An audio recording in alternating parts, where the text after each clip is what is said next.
Hi, I'm Danielle. Thanks for joining me. Today I wanted to talk about what deck I recommend starting with and then some book recommendations for beginners or anyone who loves tarot reference books like I do. I've amassed quite a collection and I brought out the ones that I recommend the most to folks. But let's start with the deck, which is a very common question. People want to know what deck is the best to learn with. I think often people want to get around the Rider-Waite, but it is really the best one to start with. And I say sometimes I think people want to get around it because there are a lot of us, myself included in that group, or I used to be, who don't really vibe with the artistic style so much. So it's very particular. You know, Pamela Coleman Smith was a set designer and she made like advertising type posters and theatrical posters in the early 1900s. This deck was published in 1910. So that style is very idiosyncratic. And so for some of us, we have some resistance to it for some reason. However, it is really the deck to start with because it was the first deck that was published with illustrated pips or minor cards. So like Seven of Swords, for instance, now has a picture of a scene, like a little snapshot of some action, right? Instead of just seven swords lined up like, clubs or spades or whatever on playing cards. So it's very revolutionary in that way, and it makes it much more accessible to people who don't have like a huge knowledge of numerology, etc. We can intuitively enter the scene, and that makes the tarot a lot more readable. So it's the first deck that did that. All modern decks pretty much now, of which there are so many, they're all just variations on the Rider-Waite Smith. And a lot of the books will reference the original symbolic language in the Rider-Waite Smith. So it's really good to have and to learn on. And I think the art will grow on you if you do have a resistance to it. And I recommend getting the Centennial edition. That's this one. Here's another example. Another queen came out. The colors on this edition are a little bit more muted. I really like them a lot better because some editions, like the yellows, are really garish, and that can make it hard. So Centennial edition is the one to get. Centennial. And then the deck that I love the most, that is like a very close variant of the Rider-Waite in that they don't take a whole lot of artistic license with kind of Pamela Coleman Smith's original images. They stick to them pretty closely. Is the Fountain. And that's like, they're oil paintings. They're incredibly beautiful. It's pretty new. I think it was published within the last like 5 years. But it's lovely and lush. It just feels really good. And when I read like at any sort of festival or event, I always bring a few decks with me and give people the option to choose just because I think it's fun. And overwhelmingly people are drawn toward the Fountain. So yeah, so it just seems like people love it.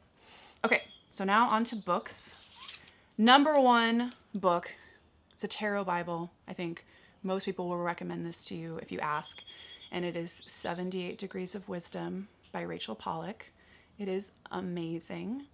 I just cannot recommend this highly enough. If you're only going to have one tarot book, this is the one for sure. And she does a beautiful job. What this book I think is most valuable for is she does a very beautiful job of describing the major arcana as a whole journey, like a whole spiritual journey. And she, divides it into the 3 lines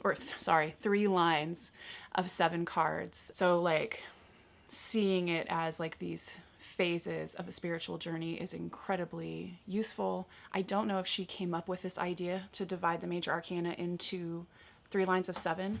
I think that she might have introduced that concept, and it's just a really useful way to view the plot of the majors. So it's great for that reason. The next book that I recommend and love so much is WTF is Tarot and How Do I Do It by Bakara Wintner. I love this book.